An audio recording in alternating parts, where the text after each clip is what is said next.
Women 200 meter at the Diamond Leagues, where Julian Alfred created a world lead and a national record and a meet record at the London Diamond League. Nothing short of spectacular. While everybody's eyes are set on the Jamaica 4x1 team men qualifying for World Championship, and no one else opening his season, Oblique Seville having his first ever Diamond League. Julian Alfred over there in the 200 meter destroying records and setting and making records. Julian Alfred with a time of 21.71 became the first St. Lucian woman to run that mark. The first woman in 200 meter to run such a time at the London Diamond League. And it's a world lead for 2025. Julian Alfred is looking like one of those athletes to...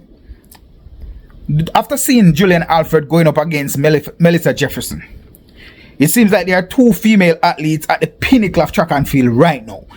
Julian Alfred and Melissa Jefferson. A lot of people would have said, you know, Gabby Thomas is the 200 meter woman to beat.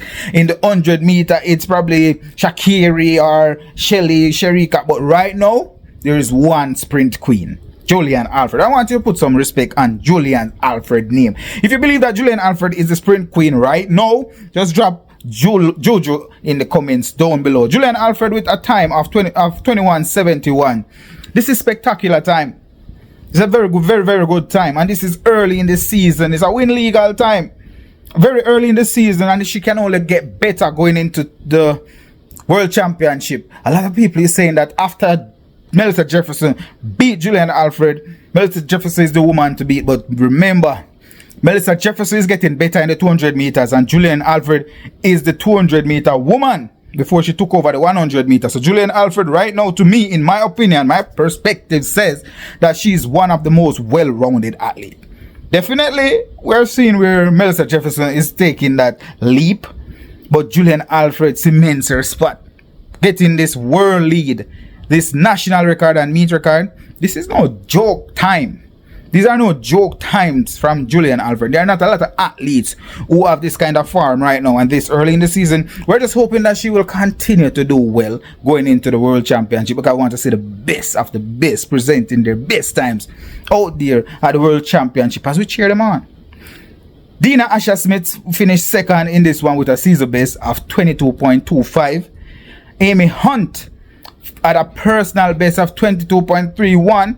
and Adeleke with a season best of 22.52. Darrell Nita was also there with a season best of 22.69, and the lone Jamaican in the race finished down the field at number 7, Ashanti Moore, with a time of 22.86. So Julian Alfred is definitely the woman to beat. And Shericka Jackson, she was in the 4x1 women for Jamaica.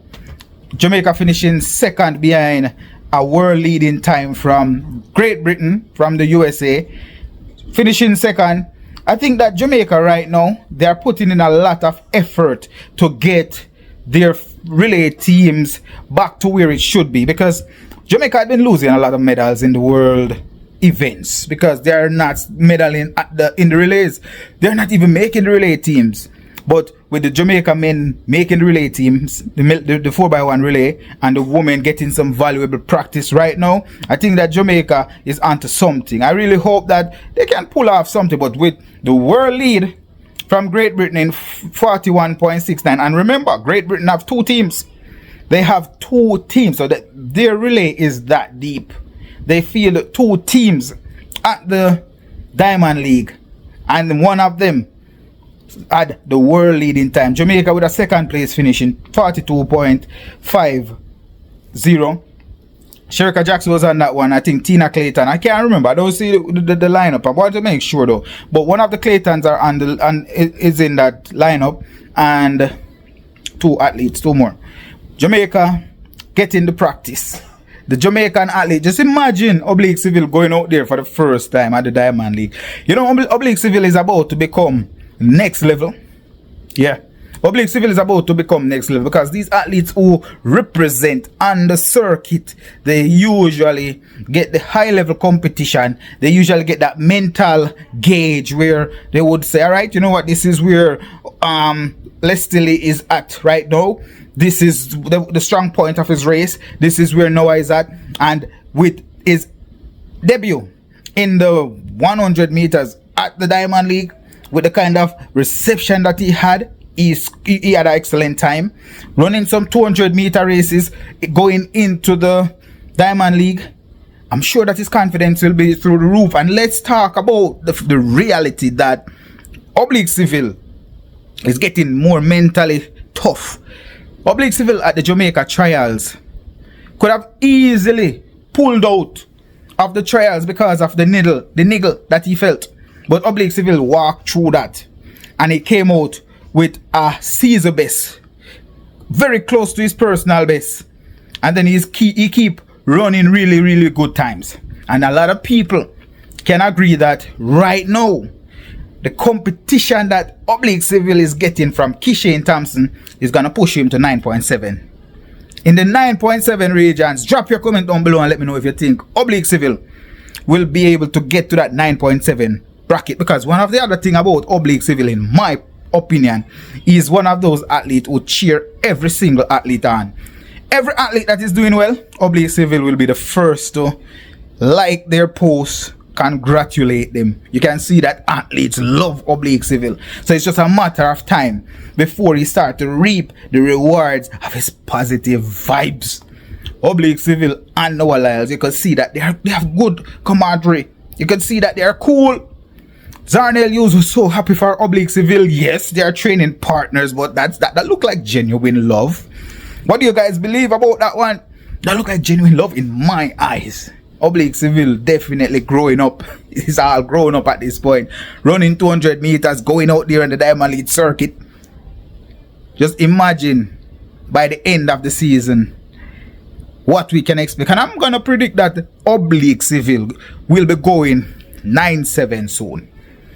Want to hear from you guys. Drop your comment down below. Will Oblique Seville get to that 9.7 bracket? And is Kishane Thompson the man that would be pushing him there? Do you remember when Asafa Powell forced Usain Bolt to that point, where forced the world to that point, actually, where the world started to run excellent times? Yeah, all these athletes, they believe that they are better than the next one because they are winning against each other.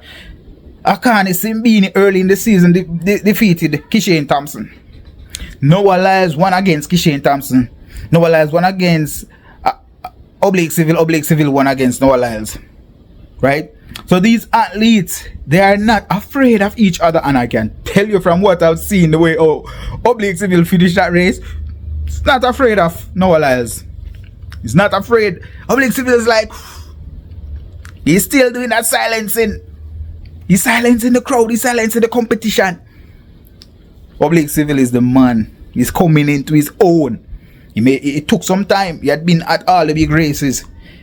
And now it's early. We have seen it before. Oblique Seville running excellent time, beating Noah Lyles, and still on the big day when the pressure get to him, he just roll over.